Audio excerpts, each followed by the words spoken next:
क्योंकि इनको लगता है कि ये तो मामला फंस गया, मैं बोलूंगा क्या। बहुत शुक्रिया दीपक जी। तो बताइए कि बिहार के इस चुनाव परिणाम के बाद कांग्रेस पार्टी के बारे में आप पुनर्मूल्यांकन के लिए तैयार हैं उत्तर प्रदेश में? देखिए ब्रजेश जी, इवैल्यूएशन।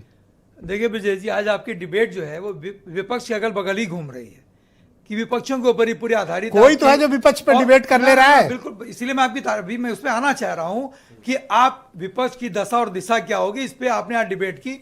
देखिए हमारे भाई, हमारे सहयोगी, हमारे अलायंस पार्टनर, हमारे कांग्रेस पार्टी के प्रवक्ता, मैं समझता हूं मेरी बात से सहमत भी होंगे और मेरी बात को स्वीकार भी करेंगे।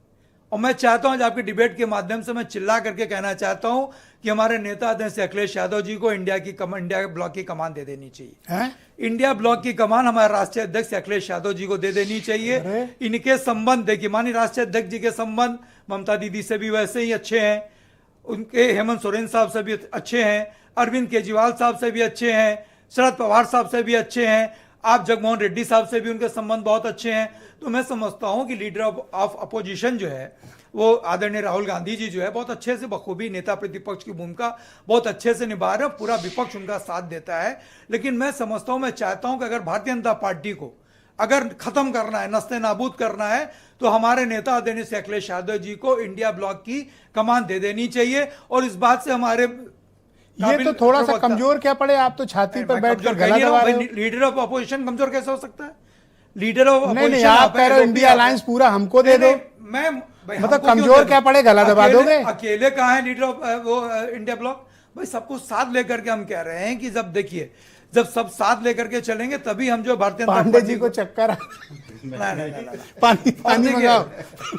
देखिए इसमें हम तो समझते हैं कि हमारी बात से सहमत भी होंगे, हमारी बात को स्वीकार भी करेंगे। अच्छा, आप आउट ऑफ टर्न पूछ लीजिए कि कहीं स्वीकारता में कोई कमी है, बताओ कहीं से कोई कमी। एक सेकंड रुक जाओ, दे दो बात, चलो बताओ।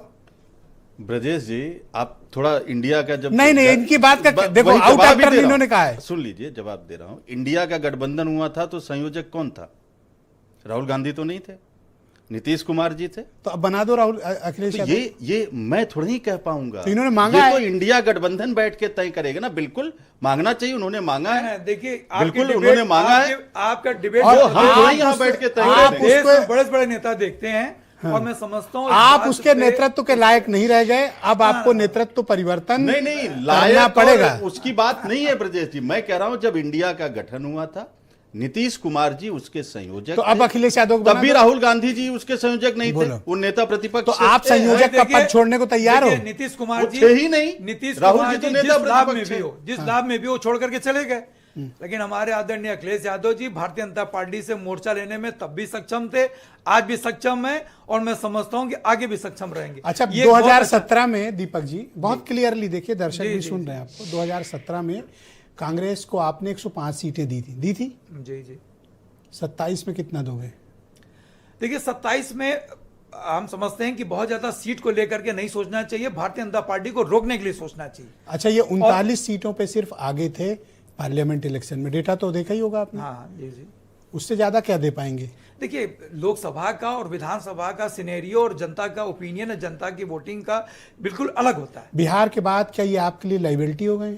नहीं, लाइबिलिटी हमारे लिए कभी नहीं, तब भी एसेट थे, आज भी एसेट है। लेकिन हमारी बात को अगर स्वीकार कर लेंगे तो आगे भारतीय जनता पार्टी को रोकने में इंडिया ब्लॉक जो है, यानी आप सीटें दे सकते हैं, लेकिन कंडीशन ये है कि आपके नेता को अलायंस का लीडर बना दिया जाए। अनकंडीशनल सीटें देंगे, लेकिन सीटें जो दें उस पे इनको भी चीजें माननी चाहिए, इनको भी चीजें समझनी चाहिए, क्योंकि हमको खुद 100 सीटें दे पाओगे कि अब उसमें ये बहुत ज्यादा है? देखिए वो तो मेरा अधिकारी नहीं कि हम कितनी सीटें दे पाए, कितनी, वो तो खुद से इनको बता देना चाहिए कि अगर भारतीय जनता पार्टी को रोकना है तो हम त्याग करने के लिए तैयार हैं। हमने हरियाणा में त्याग किया, हमने बिहार में त्याग किया, हमें लग रहा था कि बिहार में त्याग की बारी किसकी है? किसकी?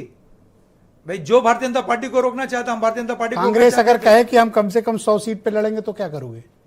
तो मैंने कहा ना कि त्याग, भाई हमने दो स्टेट में, बड़े बड़े स्टेट में त्याग किया, थोड़ा बहुत त्याग। लेकिन कांग्रेस जिसके साथ अलायंस में जा रही है वो पार्टनर को नुकसान हो रहा है। आप बिहार उदाहरण देख लो।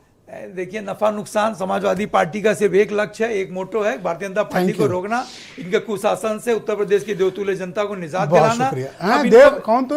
देवतुल्य जनता को निजात दिलाना, उत्तर प्रदेश की देवतुल्य जनता सब भैया देवतुल्य बना दियो।